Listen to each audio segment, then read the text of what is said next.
There are stages to marriage. You have friendship, Okay. you have relationship, you have courtship before you get to marriage. Now, in all of this, friend, relay, court, they're all ship, which means it can sink whenever. Marriage doesn't have a ship, it's static. You enter, it is locked for life. That is why most people that get out of marriage, their lives hardly remain the same. Hardly. Because when you forcefully come out of marriage, something inside of you dies, something inside of you breaks, something inside of you just paralyzes. Because when nobody goes into marriage with the mindset of a breakup, nobody desires to go into marriage with the thought of, oh, he's going to cheat on me, or I'm not going to have children, or he's going to have children with somebody else, or she is going to bring a bastard child. Nobody ever thinks of such thing. Now, that's why before you get here, all of these zones is hard work. So when you're in friendship, in this friendship zone is where you get to know yourselves.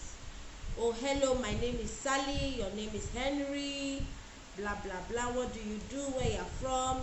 You're in friendship zone, right? In this case, oh, where do you work? Okay, can we have lunch? Oh no, you're just getting to know yourselves. It's basically platonic. At this point, you're already developing feelings for this person because you see him more often, you see her a lot, you talk to her often on the phone, you grab lunch together, you have a drink together, you hang out. Then when you're in this zone, you have been able to study his temperament, you have been able to study his behavior, his timekeeping. Oh, okay, I'll catch you at 6. He doesn't come at 6, he comes at 8 with no reasonable explanation. You can't have such person for marriage. That's the problem. Now, when you are in this friendship zone, you have a lady who is always hanging out. You call her, oh, I'm out with my friends. Oh, I'm out with my friends. This is going to have a problem with marriage. Because when she's supposed to be devoted with the kids, she's hanging out with the friends. These are things you look out for in friendship. Now, in this friendship zone, you check out her mode of dressing. You are observing all of these things before you now decide, okay, I like to be committed to this person. Now, in friendship zone, I have no expectations from you, neither do you. In friendship zone, you are not demanding anything from me. You are not asking me, oh, I called you, did not pick the calls. I mean, who are you to request such a thing? Because we're just friends after all. Then at this point, you're moving to relationship. In relationship is committed. Hello, Sally, I like you. I like to get committed. I like to XYZ. Then there's commitment. In the relationship, you are doing a whole lot of things together. You probably attend the same church together. You probably go out for public events. Probably. I usually tell people you don't do that till you're in courtship. You don't expose yourself as an item when there's no certainty of unionism. Because when there's a breakup, then there's already a crack in your system. Because people start asking, oh, Sally, what happened to Henry? What happened to Chideri? What happened to whatever? You know, and you start explaining, and that shatters you.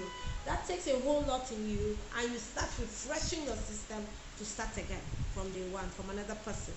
So in friendship, you are secret, or you are private about your relationship, or your dealings with somebody. Now, I can choose to have 20 male friends.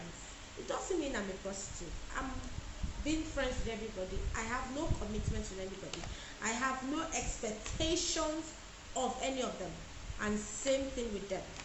Now, at this point, you are deciding on, okay, I like him, I like her, she smells nice, she keeps to her time, she doesn't talk too much over the phone, she's respectful to older people, she goes to church, or we speak the same religious language.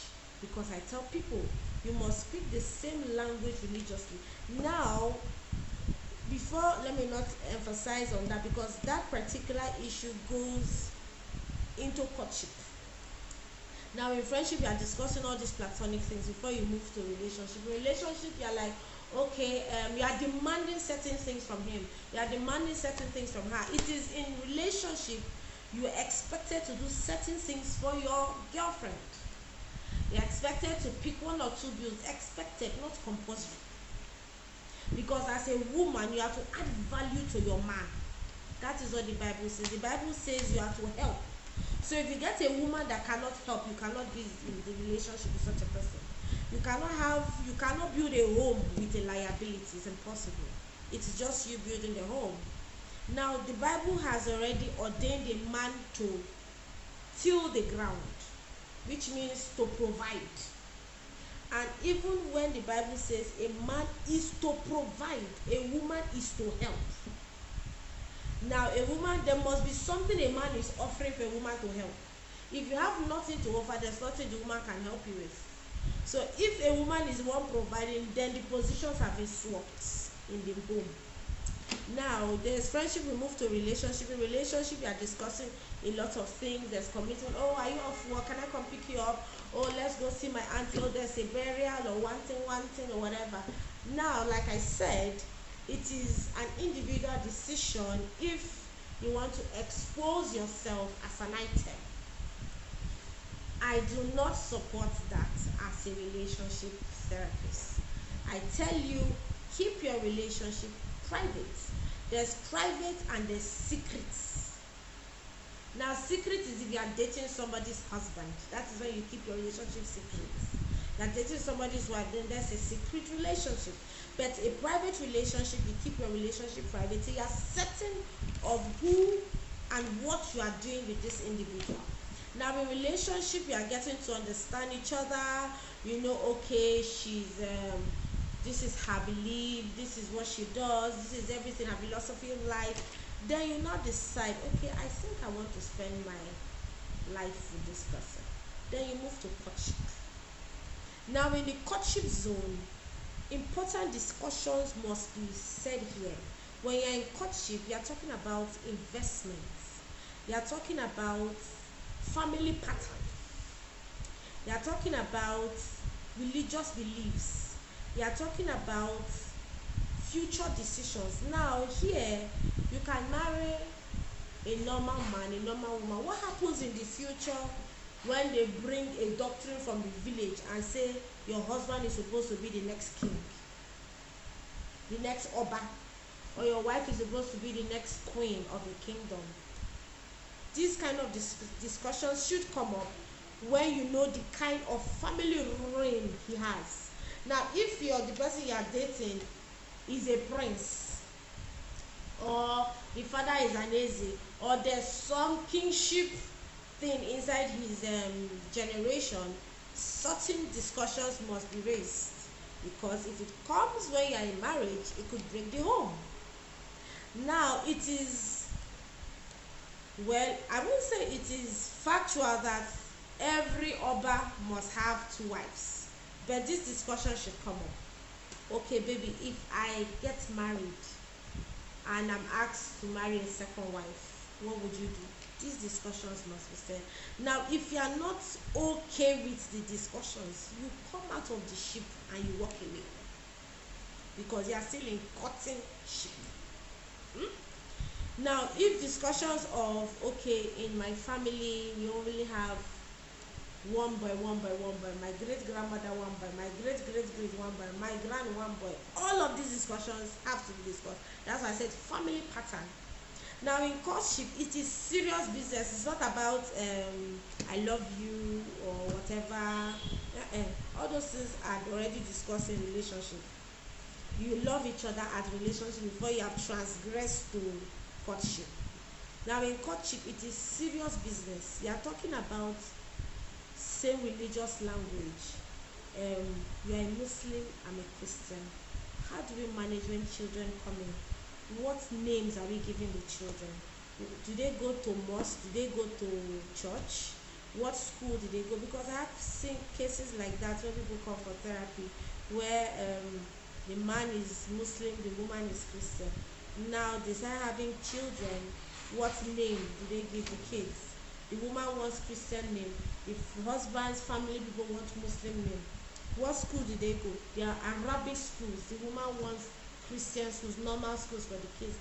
Now all of these things causes friction if it is not discussed in courtship. Now you talk about financial commitment. Okay, we have, if the woman is working, the husband is working, of course everybody has salary account, so you are used to spending your money yourself. But the moment you get married, it is not about me, myself and I. It is about we, us and our home. It is not my home, it is not I, it is we, us and our home. So whatever decision you are taking concerning your finance has to involve us as a family. So going into marriage is not for toddlers. It's not about you being 50 years old. You can be 50 years old and still have a broken home in less than 1 month. So your age doesn't determine your maturity for marriage. It has nothing to do with your financial stability. It has nothing to do with your political stability, your social stability. It has a lot to do with your mindset. Your emotional maturity must play a major role in marital decisions. Now you come for courtship. In courtship you are discussing, okay, in the future I desire to become a pastor. And when the man is a pastor, of course the woman automatically becomes mommy of the church. So if you are a mommy of the church, you are a branch manager, will you resign from branch manager to become mommy of the church? These discussions must come up. That's why courtship is serious business. So when you are okay with courtship, then you can now propose and say, let us get married. And I have seen cases where 1 week to marriage, certain things came up and the lady says she can't get married again and she walked away, which is healthier. Than you getting into marriage. A broken relationship is way better than a broken marriage. So I remain with Sally, the love goddess.